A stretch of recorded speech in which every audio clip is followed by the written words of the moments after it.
Kavery and the Thief by Sudha Murty. The children had gone with their Ija to the paddy fields that morning. They were all city kids and did not know a thing about farming. On the way, Anand was surprised to see a bird's nest on top of the tree. He said to Ija, "I wonder how birds decide where and how to make their nests." Ija said, "The straw in the nest is from the paddy field. Do you know farming helps human beings as well as birds?" Krishna replied, "Ija, I thought wheat and rice can be just plucked from trees, like mangoes, but today I realized there is so much work in farming." That afternoon, after lunch, when they gathered around Iji for the day's story, she looked sharply at the children. They had enjoyed learning about farming activities like cleaning seeds and separating the straw from paddy. In the city everything came from the supermarket, but here they had seen how things were really produced. Iji said, "Farming is very important. If farmers do not grow any food, what will we all eat?"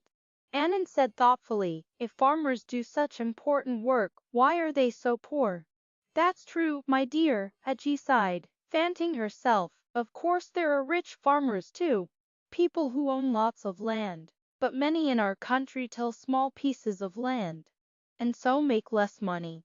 Then seeing the kids' crestfallen faces, she put down her fan, sat up and said, "But I can tell you of a poor farmer woman who did not remain very poor, all due to her sharp wit." "Tell Iji, do tell," the kids yelled. So Iji started her story. Kavery's lazy husband annoyed her no end. There she was working like a donkey in the fields, ploughing and watering and tending a hard, dry piece of land, while her husband snored away happily at home. Why, once when a stranger came asking for some food and water, he just pointed towards the kitchen and went back to sleep. The stranger, thankfully, was an honest man and took only enough for himself and his horse. Not that there was much to steal in Kavery's little house. They were poor farmers with only a patch of land where nothing seemed to grow. Somehow Kavery tilled the land, did some odd jobs in the neighborhood, and made ends meet. The land was right next to a temple. On some days her husband would come along with her on the pretext of helping her.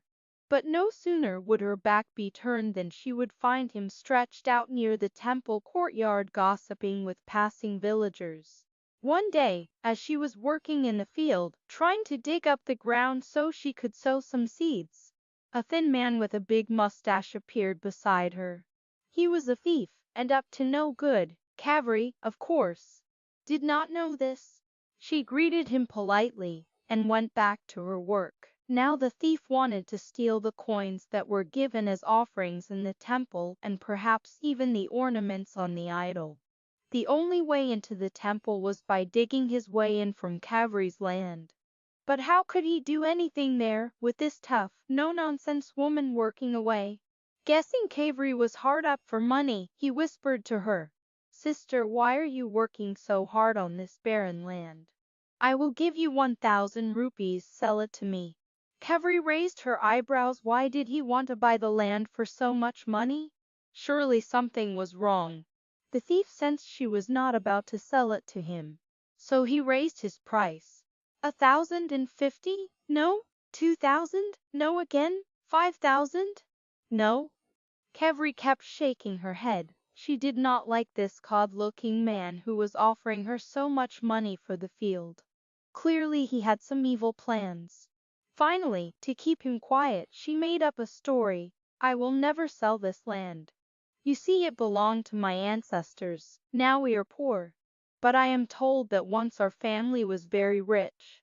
Though we lost a lot of our money, much of it was also buried here, in this field by one ancestor, to keep it safe from robbers. Then people forgot about it for years and years. My husband found a clue to the location of the hidden treasure just a few days back. Why do you think I am digging this hard earth? Not to sow seeds. Oh no, that's just what everyone thinks. I am actually looking for hidden treasure."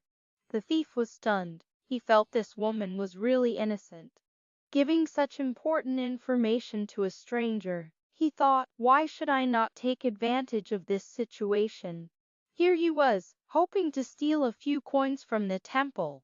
And this woman was telling him about hidden treasure. He replied in a very humble way. Yes, sister, I understand. After all, it is your family treasure. Only you should get it. He pretended to walk away and went and hid himself a little way down the road. Night fell. Kavery packed up her tools and headed home. The temple, too, emptied out and the priest locked it up for the night. Then at midnight, when all was quiet and the night creatures were coming out of their homes, the thief crept into the field. All night he dug and dug, looking for treasure, but of course there was no sign of it, as there never had been any treasure to begin with. By the time dawn broke, he realized Kavery had made a fool of him, and all he could do now was get away from the field fast. When Kavery reached the field, she grinned to herself, just as she had expected. The thief had spent the night digging up the land nicely for her. All she needed to do now was sow the seeds. She worked hard in the field for the next few months and managed to grow a good crop. She sold those and finally they had some money. With a part of this money, Kavery bought some jewelry. Many months later, the thief decided to show his face in the village again. He was careful to disguise himself, though. He trimmed his long moustache, tied a colorful turban, and pretended to be a traveling salesman. No sooner had he stepped into the village than he saw Kavery going about her work. But what is this? Instead of the simple, unadorned lady he saw last year, she was now wearing jewelry which looked as though it had been in the family for years. Surely she must have located that missing treasure finally. He was determined to look in her house and find the rest of her money and treasure. That night, he appeared at Kavery's house and said to her husband, I am a traveler and don't have a place to spend the night. Please give me shelter for the night. Kavery's husband agreed immediately. Kavery, however, glimpsed the man from inside the house and saw through his disguise. She knew he must be planning some robbery, so she said in a loud voice, making sure the visitor heard her, Oh dear, your dear aunt is all alone at night and has asked us to come stay with her. You know how the dark scares her when your uncle is not there. Come, let us go there for the night. Then, lowering her voice a bit, yet making sure she was heard clearly, she continued, Don't worry about the jewels. I have hidden them in little holes in the house walls. No one will suspect the hiding spot. Then she came out and in her normal voice told the thief, Brother, you can sleep in the veranda. The house will be locked. Here is some food and water for you. We will come tomorrow morning. The thief smiled to himself at Kavery's foolishness. Her husband, meanwhile, stared at her with an open mouth, wondering which aunt and what jewels she was talking about. When she firmly walked off, he followed obediently. The thief could not believe his luck. He had the entire night to comb through the house, tap all the walls, and look for the hidden stash of gold ornaments. So he started. Tap, tap, tap, kick, punch and shove. He prowled and he tapped. He kicked and he pushed the walls, hoping to spot the jewels. Finally he tore down all the walls, but, of course, there was nothing he could find. Exhausted, he fell asleep and woke only with the crowing of the cock as the sun rose. Quickly he found his little bundle of things and ran off. Within minutes Kavery and her husband returned. Oh, Kavery, see what the bad man has done to our house. You gave him food and shelter and made me come with you, leaving the man alone in the night. Her husband wailed. But Kavery was smiling. Then she broke into peals of laughter and said, Don't worry, I had planned this all along. You see, I saved money from our last crop to rebuild the house. I needed to call in some laborers to help tear it down. But our guest has done it for us. Now we can make a larger house for ourselves, just the way we always wanted. The whole village heard the story and started marveling at her intelligence. Many months flew by. The thief was burning to take revenge. How dare that village woman trick him, that too not once but twice? He realized that she was very clever. One day, he dressed up as a bangle seller and started wandering in the village. Kavery spotted him and knew who he was at once. She said to her friends who were crowding around the bangle seller, "Oh dear, I would have loved to get some for myself.